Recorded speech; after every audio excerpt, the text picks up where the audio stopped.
नमस्कार मंडळी, मी अतिशा लाड राजश्री मराठीमध्ये तुम्हा सगळ्यांचं स्वागत करते. एक राधा एक मीरा हा सिनेमा लवकरच आपल्या भेटीला येतोय आणि राधा आणि मीरा आणि त्यांचा कन्हैया पण आपल्यासोबत आहे, म्हणजे कश्मीर, मृण्मयी आणि सुरभी. खूप स्वागत तुम्हा तिघांचंही राजश्री मराठीमध्ये. कसे आहात? मी मस्त. मी आता हिच्याकरता इडली ऑर्डर केली आहे आणि आता मी सुरभी करता कॉफी ऑर्डर करतोय स्विगीवरनं. 1 मिनिट, सबमिट झालं. तुम्हा सगळ्यांना सुरुवातीला वाटलं असेल काश्मीर खाली काय काम सुरू आहे, पण तो सगळ्यांच्या पोटापाण्याचा विचार करतो. सगळ्यांच्या नाही, फक्त राधा मीराच्या या टू बी स्पेसिफिक. पण कसे आहात तुम्ही सगळे? आता आपण जे मस्करीमध्ये बोललो की पोस्टर ह्याचं किंवा गाणी 5 वर्ष आधी आले होते आणि मध्ये एक कठीण काळ आपण सगळ्यांनी बघितला तो कोरोनाचा. आणि मला असं वाटतं की इतका छान सिनेमा त्या काळात रिलीज करणं, तोही OTTवर आणणं, दॅट वॉज नॉट म्हणजे ते काही चांगली नव्हती. आणि त्यानंतर हा सिनेमा आणणं इज बेस्ट, कारण का आता आम्ही टीजर बघतोय ना, खूप भारी वाटतंय. म्हणजे पुन्हा एकदा प्रेमात पडावं असं, ज्यांचं ऑलरेडी लग्न झालंय त्याच व्यक्तीच्या पुन्हा एकदा प्रेमात पडावं असं वाटतं. पुन्हा एकदा प्रेमात म्हणजे एकदम लोक बोलतील अरे वा ग्रीन सिग्नल मिळालाय आपल्याला. पण प्रेमात पडत राहायला पाहिजे आणि तरच लग्न टिकतं सुद्धा. नव्याने तो माणूस सतत भेटत राहायला पाहिजे. आणि आम्ही मजेत म्हणतोय की बघ ना, आम्ही तेव्हापासून प्रमोशन करतोय आणि फायनली आता सिनेमा येतोय.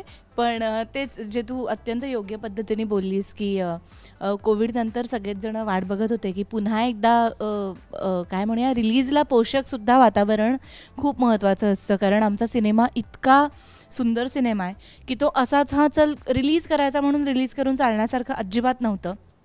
त्याला पोषक वातावरण पाहिजे होतं. कारण टीजर तुम्ही सगळ्यांनी बघितला आहे. ट्रेलर अजून सॉलिड मज्जा येणार आहे ट्रेलर बघितल्यानंतर सगळ्यांना.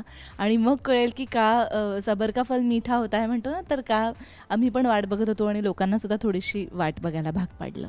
आणि काश्मीरचा नुकताच एक ब्लॉकबस्टर सिनेमा येऊन गेला, फुलवंती. त्यासाठी कॉंग्रॅच्युलेशन्स, कारण का ऑल ओव्हर म्हणजे महाराष्ट्राच्या बाहेरही कौतुक होतं आहे त्या सिनेमाचं. आणि आत्ता एक राधा एक मीरा हा सिनेमा घेऊन येतोस. ह्याच्यामध्ये एक वेगळं रूप आणि एकदम चॉकलेट बॉय टाईप दिसणार असतं मला. पुन्हा एकदा काय सांगशील या सिनेमाबद्दल? हो, मी ॲक्च्युली गमतीत सगळीकडे जेव्हा जातो प्रमोशनला मी म्हणतो की गेल्या वर्षी तुम्ही मला फुलवंतीबाईंचं शास्त्री बुवा म्हणून पाहिलं, आता यावर्षी तुम्ही मला एका राधेचा आणि मीरेचा कृष्ण म्हणून पाहणार आहात. एवढा आहे. पण इट्स नाईस, कारण दोन्ही लव्ह स्टोरीज आहेत.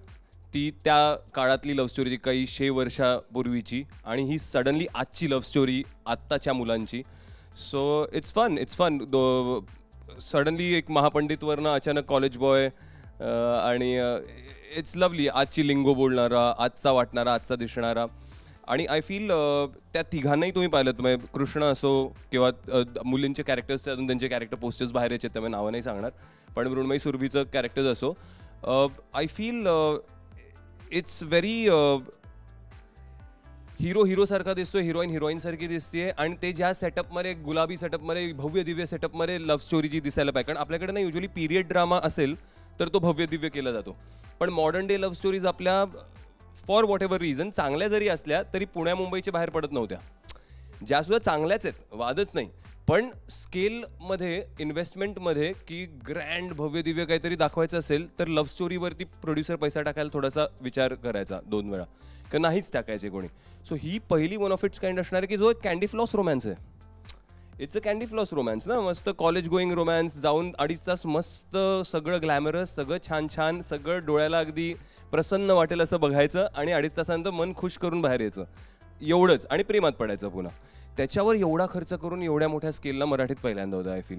सो दॅट इज सम की ज्याच्यात प्रत्येक मुलीला त्या हिरोईनसारखं दिसावं असं वाटेल, तिच्यासारखं वागावं असं वाटेल, तिच्यासारखे कपडे घालावेसे वाटतील, प्रत्येक मुलाला त्या हिरोसारखं असावं असं वाटेल, अशा टाईपचा एवढा भव्य दिव्य श्रीमंत चित्रपट आय फील पहिल्यांदा मराठीत. तुमच्या निमित्ताने आम्ही सुद्धा फॉरेनला फिरून येणार आहे या सिनेमाच्या द्वारे. आणि खूपच भारी जागांवरती तुम्ही फिरणार आहात आमच्या बरोबर. कारण लेक ब्लेडच्या काठावर वगैरे जे जगातल्या सर्वोत्तम सुंदर स्थानांपैकी एक आहे, तिकडे आम्ही शूट केलं आहे. सो हे डोळ्यांना ट्रीट असणारे, म्युझिकल ट्रीट असणारे, दिसताना सगळेजण छान दिसणारे. सो ही ट्रीटच असणार आहे. जसं इथे तो सगळ्यांची काळजी घेत होता ना ब्रेकफास्टची, तिकडे शूट करताना किती त्याला छळलंय शॉपिंगला की काय. एक्झॅक्टली. नाही, लकीली जेव्हा आम्ही तिकडे शूट करत होतो तेव्हा मोस्टली त्या दोघांचंच जे काही असायचं ते असायचं. I was in safe zone, plus सगळे सीन्स त्यांचे होते, तर मला सगळं तिकडचं एन्जॉय करता आलं, सिनरी एन्जॉय करता आली. इकडे आल्यावर मात्र जरा चेंज झालं होतं. येस. पण तुमचा हा ही डेब्यू फिल्म आहे, त्याबद्दल काय सांगा, कशी मिळाली ही फिल्म? आणि महेश सर डिरेक्टर म्हटल्यावर ना, ते त्यांच्यासोबत काम करायचं एक वेगळं दडपण असतं आणि एक स्वतःमध्येच प्राईड मोमेंट असते, ती मोमेंट काय एक्सप्रेस करा? मी पहिले गश्मीरच माझा हिरो असणार होता देऊळ बनसाठी. फॉर सम रिझन तो पिक्चर झाला नाही आणि त्यावेळेस माझा फोटो शॉर्टलिस्ट झाला जो महेश सरांनी बघितला. आणि मला महेश सरांचा फोन आला की सुरभी, मी महेश मांजरेकर बोलतो आहे, माझी अशी अशी एक पिक्चर येते आणि त्यात तू हिरोईन असणार आहेस. तर मलाच थोडं प्रोसेस करायला वेळ लागला की सर तुम्ही मला जरा 2 दिवस देता का विचार करायला. सरांनीच मला 2 दिवसांनी फोन केला की तुझा अजून फोन नाही आला. म्हटलं सर तुम्ही माझी एकदा लुक टेस्ट घ्या, एकदा ऑडिशन घ्या. सर म्हणले मी बघितल्यावर मला कळतं की this person fits in to the character or not आणि you will fit in this character, so we are doing this. तर सरांनी असं सांगितल्यावर माझ्याकडे दुसरं काही, म्हणजे I was very happy, I was overwhelmed. आणि जेव्हा सरांनी आम्हाला स्टोरी नरेट केली तेव्हा गश्मीर पण तिथे होता, पुण्यात सर आलेले भेटायला. आणि तेव्हा पण मी सरांना तेच बोलली, सर वर्कशॉप्स होतील ना? सर म्हणले हो होतील. तसं काहीच झालं नाही, आम्ही डिरेक्टली स्लोवेनियामध्ये डिरेक्टली शॉट देत होतो. बट इट वॉज फन माझ्यासाठी. All the entire process was a learning process. कारण हे दोघांनी ऑलरेडी, मृण्मयी तर we know, she is been acting for a very long time. गश्मीरचे पण 2-3 पिक्चर झालेले होते आणि एक तू शिपवर शूट केलेला तो पण आहे. Anyways back to this. So मी एकटीच होती जी नवीन होती, but they all was so cooperative. आणि माझे सगळ्यात जास्त सीन्स महेश सरांसोबत होते आणि गश्मीरसोबत होते. तर मला एक किस्सा खूप चांगला आठवतो आहे. डे 1 आम्ही स्लोवेनियाच्या बोहिंगमध्ये शूट करत होतो, मी आणि गश्मीर, आणि लेक साईडच होता. सर जेव्हा पण कट बोलायचे मी तेव्हा गश्मीरला म्हणायची पण माझा डायलॉग तर मी नीट बोलली आहे. मग त्यांनी मला सांगितलं सुरभी दरवेळेस कट तुझ्यामुळे होत नाही, काही वेळेस साऊंडमुळे होतो, काही वेळेस फ्रेम राईट नसते, तू चिल कर. So I remember this very well. तो माझा फर्स्ट की कट झाला म्हणजे आपण चुकलो. So it was nice. पण ती एक लर्निंग प्रोसेस असते ना, म्हणजे कुठलंही बॅकग्राऊंड नसताना आपण जेव्हा डेब्यू फिल्म आपली असते आणि इतक्या मोठ्या दिग्दर्शकासोबत काम करायचं म्हटलं प्रेशर असतं.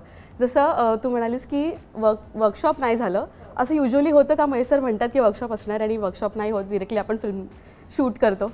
मला असं वाटतं त्यांच्याबरोबर वेळ घालवणं किंवा त्यांच्या सहवासामध्ये असणं हेच एक वर्कशॉप असतं. आणि सेटवरती गेल्यानंतर त्यांच्या इतक्या क्लॅरिटीचा माणूस म्हणजे फार कमी माणसं अशी असतात आणि त्यांना एक्झॅक्टली माहिती असतं की काय काढून घ्यायचं. एखादी गोष्ट जर का काही कारणाने तशी मनासारखी घडत नाही आहे तर त्याला कसा बदल करून त्या ॲक्टरकडून काढून घ्यायचं आहे, त्याच्यासाठीची वातावरण निर्मिती कशी असली पाहिजे, हे सगळं ते मास्टर आहेत ह्या सगळ्यांमध्ये. आणि म्हणूनच ते इतकं मोठं नाव आहे. तर त्यामुळे वेगळ्या क्लासेसची गरज नाही पडत. पण हो, हे ते प्रॉमिस करतात की आपण वाचू ना, वाचू देशपांडे, वाचू वाचू वाचू वाचू कधी वाचू. सेटवर जाऊन आपण थांबतो आणि काही घडलेलंच नसतं त्याच्या आधी आणि ते त्याच्यात पण माहीर ते हे काही नाही, हे सगळं काढून टाके, बोलायचंच नाही आहे, ज्याची आपण असे रट्टा मारून आलेलो असतो आणि हे मी आत्ता सांगतोय ते बोल, असंही होतं. पण खूपच मजा येते त्यांच्याबरोबर काम करताना कायमच. येस. पण या पोस्टरमध्ये तू इतकी छान, म्हणजे लहानशी छोटीशी दिसतेस, कारण का हा 5 वर्षांआधी शूट झालेला सिनेमा आहे. स्वतःला बघताना आता कसं वाटतंय त्या पोस्टरवर? मला छान वाटतंय, म्हणजे मी फार बदल पण अजून एक 5 काय आठवड्याभराने कदाचित मी परत तशी दिसेन. हो, पण खूप मस्त वाटतंय. कारण मजेचा मुद्दा सोडून देऊया, पण त्याच्यातला महत्त्वाचा भाग असा आहे की जेव्हा सरांनी मला या भूमिकेसाठी विचारलं होतं तेव्हा नटसम्राट पण म्हणजे जे सिनेमे येत होते तर त्याच्यामध्ये अजिबातच माझा ग्लॅमरस अभिनेत्री म्हणून तेव्हा कोणी विचार केला नव्हता. त्याच्यानंतर मग काही सिनेमे ऑब्व्हियसली आले आणि पण त्यांना पूर्णपणे वेगळा लुक अपेक्षित होता या सिनेमासाठी. आणि मला मजा त्यांची ह्याच्यासाठी वाटते की जे स्वतःलाही वाटू नाही शकत अशा रूपामध्ये ते त्यांच्या ॲक्टर्सना बघतात आणि ते त्यांच्यामुळे तो लुक आम्ही पुल ऑफ करू शकतो. खरं. पण मला सांगा ना, को ॲक्टर्स म्हणून एकमेकांबद्दलची काय अशी गोष्ट सांगाल? Absolutely fantastic. म्हणजे इतकी मजा कधीच नाही आली मला, कुठल्याच सिनेमात नाही आली. हे ती उपहासात मग तुला कळतं. हो सारखं पूर्ण बघितलं पण नाहीये. अख्खं शूट आम्ही तोंड फिरवून बसलेलो होतो एकमेकांकडे. आमचं खूप भांडण व्हायचं तिकडे, आम्ही खूप जास्त, वेड्यासारखे भांडलो. खूप जास्त भांडण. म्हणजे रोमॅन्टिक सीनच्या आधी सुद्धा आम्ही असे एकमेकांसमोर उभे असायचो तेव्हा आम्ही असे वगैरे असायचो. पण तो खरोखरचा कृष्ण होता का खोडा काढणारा सेटवर, की तू काय होतास? काय किती सांगू शकतेस तू त्यातलं? काहीच नाही ऍक्च्युअली. काहीच नाही. आम्ही फक्त खूप भांडलो आणि शेवटच्या दिवशी आमच्यात काय म्हणूया भांडणं मिटली आमची. आणि त्याच्यानंतर आम्ही जे घट्ट मित्र झालो तर ते आत्तापर्यंत, म्हणजे काश्मीर मी मुंबईत आले की मी त्याच्या घरी राहायला असते आणि ते फॅमिलीमध्येच ते घर असल्यासारखंच आहे माझं. मुंबईतलं एक घर आहे काश्मीरचं घर, म्हणजे असा तो प्रवास पण तो शेवटच्या दिवशी सुरू झाला. अख्खा सिनेमा आम्ही थोडासा वेळ लागतो. आय फील आता हे मला I started understanding this about myself की I am not a normal person. It's very tricky. माझे जी नाती बनतात ना मित्रमैत्रिणी, ते एक तर खूप घट्ट बनतात, ज्यांनी मला आतून बाहेरून ओळखलेलं असतं. आणि मग माझ्या ज्या इडिओसिंक्रेसीज आहे ते वगैरे are a part of my personality, but they are harmless also at the same time. It doesn't harm anybody. पण थोडं मला कधी कधी सहन करावं लागतं लोकांना जे ते करतात आनंदाने, कारण बहुतेक माझ्या काही पॉझिटिव्ह बाजू पण असतील ज्या खूप दाणग्या आणि स्ट्रॉंग असतील म्हणून.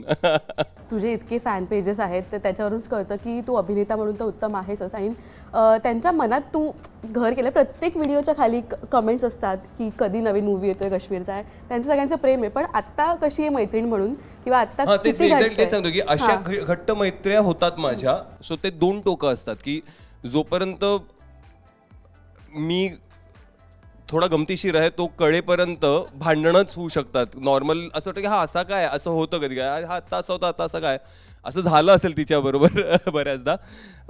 सो पण मग नंतर समजायला लागलं एकमेकांना ना की मग ती मैत्री दुसऱ्या टोकाची घट्ट होते. आणि काश्मीर ना खूप म्हणजे तो खूप स्वतःमध्ये असतो. तो असा खूप पटकन जाऊन गप्पा मारेल, हसेल, खेळेल असं नाही. तो खूप प्रोफेशनल आहे. तर कधी कधी त्याचा तो जो प्रोफेशनलिझम जो आहे ना तो थोडासा अरे हा खूप शिष्ट आहे म्हणून सुद्धा समोर येऊ शकतो. म्हणजे तो तसाच आहे की तो उत्तर दिल्यानंतर तर मुलगी आहे म्हणून एक शिष्टाचार पाळून उत्तर देईल असा तो नाही. तो जसा त्याच्या मित्रांशी वागतो तसा असं त्याच्या मैत्रिणींशी वागतो. तर त्यामुळे ती एक अशी भिंत कुठेतरी सुरुवातीला मला सुद्धा जाणवली असेल. आणि मग माझं असं ओके हा शिष्ट आहे तर मग मी डबल शिष्ट आहे, मग मी पण नाही बोलत हट वगैरे असं सगळं आमचं सुरू झालं होतं. पण ते ऑब्व्हियसली मिटलं. पण आम्हाला खूप वाईट वाटतं. मी म्हणते की आम्ही आजही बोललो की काश्मीर तेव्हा भांडलो नसतं तर किती जास्त, म्हणजे आम्ही स्लोवेनिया एकत्र खूप एन्जॉय करू शकलो असतो ॲज फ्रेंड्स ऑल्सो. आम्ही मग एवढ्या सुंदर ह्याच्यामध्ये खोटं रोमॅन्स करतोय स्क्रीन करता आणि नंतर उगाच भांडतोय एकमेकांची एवढ्या छान निसर्गरम्य वातावरणात. ते आम्ही आत्ता मित्र म्हणून गेलो असतो तर आम्ही खूप धमाल केली असती. पण तेच लाईफ एक्सपिरियन्सेस असतात ना की आपण आपल्याला विचारलं जातं ना की 5 वर्षात तुम्ही कुठे पाहता स्वतःला. तर आत्ता आपण इथे आहोत आणि आता सिनेमा रिलीज होतोय. मला असं वाटतं टॉम अँड जेरी हे दोघं होते सेटवर.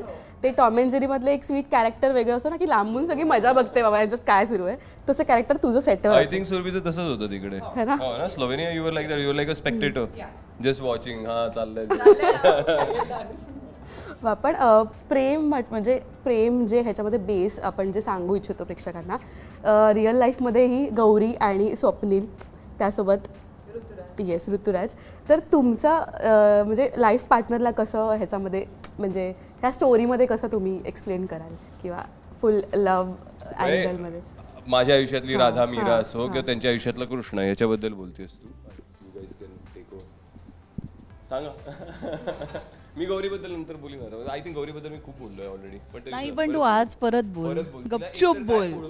पुळका नाही, मला ती आवडते. गौरी खरंच खूप स्वीट आहे, डेफिनेटली खूप स्वीट आहे. म्हणजे मला तर असं आहे की काश्मीर सकाळी त्याला गोळी तोंडात भरवली यार गौरीनी, हा विसरला होता तर म्हणजे अजून काय पाहिजे. गौरी आणि काश्मीर दोघांना सेम आहेत दोघं, काही वेगळे नाही आहेत घरामध्ये. येस हां. मला वाटतं Rituraj is similar to what Krishna was in the movie for me. आता मी माझं कॅरेक्टर नाही सांगणार काय होतं ते, पण having that bond of friendship is definitely important. आणि मला वाटतं मी आणि ऋतुराज खूप चांगले फ्रेंड्स आहोत and we let each other be whatever you want to be. म्हणजे we don't have to put any filters एकमेकांसमोर, and that is what counts. So I think for me love is that की you can be yourself, आणि आमच्यामध्ये ते आहे. So in a way Krishna म्हणायला हरकत नाही. येस. आणि स्वप्नीला तर आम्ही ओळखतो आणि सोशल मीडियावरही तुमचे फार्मिंगचे व्हिडिओज आम्ही बघतो. तुमचं एक स्वप्न होतं एकत्र पाहिलेलं, एका पीकपर्यंत तुम्ही एकत्र मिळून पोहोचलात, त्याबद्दल. या सिनेमाची मजा अशी आहे की मी स्वप्नीलला भेटले ते या सिनेमाचं शूट चालू असताना भेटले. त्यामुळे एक राधा एक मीरा माझ्यासाठी कायमच स्पेशल असणार आहे, कारण या सिनेमाने मला माझ्या लाईफमधला काय कृष्ण भेटला दिला.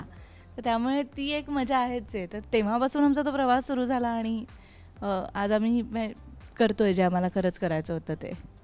कश्मीर, आय बिलीव्ह माझ्या आयुष्यातले 3 सर्वाधिक महत्त्वाच्या बायकांमधली एक आहे. मी महिलांबरोबर वाढलेला माणूस आहे. ही मगाशी जे बोलली ना की हा मुलींची आणि मुलांची सेम असतो, त्याचं रिझनसुद्धा आहे कारण मी लहानपणापासून माझ्या आईने आणि माझ्या मोठ्या बहिणीने मला वाढवलं पूर्णपणे. त्यानंतर मी जेव्हा 7-8 वर्षाचा होतो तेव्हा आमच्या घरी पेइंग गेस्ट म्हणून 16 मुली राहायच्या. सो घरामध्ये मी एकटा मुलगा आणि 16 मुली आणि आई आणि बहीण असा मी 7-8 वर्षाचा असल्यापासून 15 वर्षापर्यंत वाढलो आहे. सो आय गेस त्यामुळे माझं फिमेल्स बरोबर ना एक I don't they are as good as it's as good as the male friends that I have. So it's very very easy going for me. आणि त्यानंतर taking that place and outside woman coming into your life आणि तिने ती जागा घेणं. कारण तू imagine कर की एवढ्या वर्षाचं असं घट्ट जर का ह्या बायकांबरोबर मला जोडलं गेलं असेल, there's a lot of pampering also that happens along with that because it's the only guy in the house.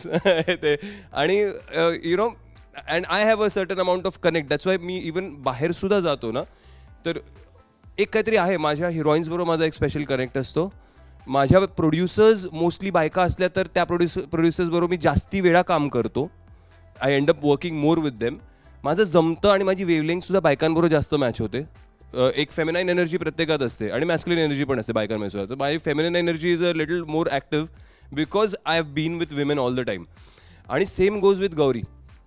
She is calm and she is just fit that part of the puzzle. तिने असं छपकन येऊन तो एक missing part of the puzzle fit केला आहे की आता माहिती आहे की दिस इज फॉर लाईफ. ह्याच्यात आता काही वेगळं होणार नाही. दिस इज फॉर लाईफ की there is either work for me or then there is like Gauri. आई आणि बहिणीनंतर आता कोणतं गौरी, अजून काही नाही आहे.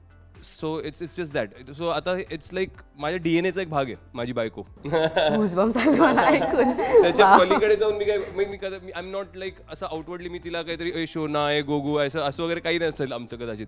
But she is a part of my DNA. It's a part of my living. So it's that easy and wow, सोपं आहे ते इतकं. म्हणजे मूवीमध्ये तर आम्हाला दिसणारच आहे हे लव्ह स्टोरी, पण आता हे एक सटल वेमध्ये त्यांनी तुझं सांगून दिलं आहे ना वेगळं. सो जसं तू फूडी खूप आहेस, तिथे काय तुम्ही वेगळं ट्राय केलं किंवा फॉरेन नाही केलं ट्राय? नाही, मी तेव्हा नव्हतो फूडी. मी फूडी गेले 1 वर्षात झाले. बट मोर दॅन एनिथिंग सरांनी इकडनं सगळं सोबत कॅरी केलं. We had a Indian food आणि खूप छान आम्हाला सगळं इंडियन फूड स्वतः खूप छान जेवण बनवतात. आम्ही सगळे तेव्हा इंडियन खाणारे होतो. आम्ही काही वेगळं ट्राय केलं नाही आणि व्हेज होतो मोस्टली. नाही नॉनव्हेज. मी व्हेज होते तेव्हा. पण महेश सरांच्या आजची कोणती डिश त्यांनी तुला करून खाऊ मेधाताईंनी केलं होतं बटर चिकन. I remember. आणि विच वॉज आउटस्टँडिंग. मासे. वा. पण नटसम्राटच्या वेळची पण तुमचं ते एक बॉन्ड तयार झालं होतं. तेव्हा सेटवर काय घडायचं आणि तो बॉन्ड आता नाना काका होते सेटवर. तेव्हा शिस्त होती आणि तेव्हा काहीच नाही घडायचं वेगळं, फक्त काम घडायचं. या सेटवर पण आम्ही फक्त काम केलंय, वेगळं काहीच नाही. पण आता लुकिंग बॅक प्राऊड फील होत असेल ना की आपण त्या सिनेमातलं काम अजूनही लोक आपल्याला अप्रिशिएट करतात. चिमणी जे कॅरेक्टर होतं. चिमणी. हो. ऍक्च्युली बोलायला एक गोष्ट आवडेल त्या देशाबद्दल. मला ना शिस्त कळली तिकडे गेल्यावरती आणि मला कळलं की त्या लोकांचं स्वतःच्या देशावर किती प्रेम आहे. सो म्हणजे तिकडे पोलीसवाल्याला येऊन तुम्हाला अडवावं नाही लागत. जर का चुकून तुमच्या हातून कुठला रूल ब्रेक होत असेल तुम्हाला माहीत नाही तर पोलीसवाल्या नाही अडवत. त्यांचा लोकल क्रू येऊन सांगतो की हे करू नका, हे अलाउड नाही आहे. म्हणजे इतपत की मला आठवतं की गाडी रस्त्यावरती हायवे असतो त्यांचा, हायवेवरती चिटपाखरू पण नाही. एक सायकल पण नाही जाते, रिकामा हायवे, पण हायवेवरती गाडी जी साईडला घेता ती लेबाय असतो बघ, एक असा एक जागा असते ज्याच्यावरती तुम्ही ट्रक्स आणि कार्स पार्क करू शकता, हायवेवर नाही पार्क करू शकता. तर त्या लेबाय सोडून थोड्या वेळाकरता शॉर्टकट झालं तरी गाडी नुसती साईडला केली पार्क. तर एकदा येऊन त्यांच्या लाईटमननी सांगितलं की नका करू, तुम्हाला करायचं थोडं पुढे जा पण लेबायमध्येच करा. काही फरक नव्हता पडत, it was not dangerous at all, कारण त्या हायवेला होत नव्हतं, पण हा रूल आहे त्यांचा. तर तो एकदा त्यांनी सांगितलं, दुसऱ्यांदा परत पटकन तिकडे थांबवली आणि काहीतरी करायचं हे केलं तर परत तो येऊन बोलला. आणि तिसऱ्यांदा तो म्हणाला की ह्यापुढे तुम्ही लेबायमध्ये लावलं तर आज आपण शूटिंग नाही करू शकणार, आम्ही नाही करणार शूटिंग, कारण आम्ही रूल नाही तोडत आमच्या इकडे. सो हे सांगायला कुठल्या कॉपला याची गरज नव्हती. बरं तिकडे काही असं नाही की ट्रॅफिक जॅम झालाय तुमच्यामुळे म्हणून मग आम्ही पण ते नसतं, कोणीच केलं नसतं. पण हे त्यांचं एक जो त्यांचा आदर आणि रिस्पेक्ट आहे स्वतःच्या देशाकरता, की आपण ह्या देशात राहतो आणि ह्या देशाचे हे नियम आहेत आणि हे आपण स्वतःहून पाळायचे आणि कोणाला दुसऱ्याला मोडून पण यायचे, एक नागरिक म्हणून आपण देणं लागतो काहीतरी, अशा भावना. मीही नाही करणार आणि मी तुम्हालाही नाही करू देणार. आणि हे ते खूप पोलाइटली बोलतात, परत चिडून रागवून वगैरे नाही, खूप पोलाइटली. सो मला हे खूप त्यांचं विलक्षण वाटलं. आणि that's why they are so इतका क्लीन, इतका छान, इतका म्हणजे तुम्ही गेल्यावर तुम्हाला असं छान वाटेल तिकडे राहायला. But because I think they value their land a lot.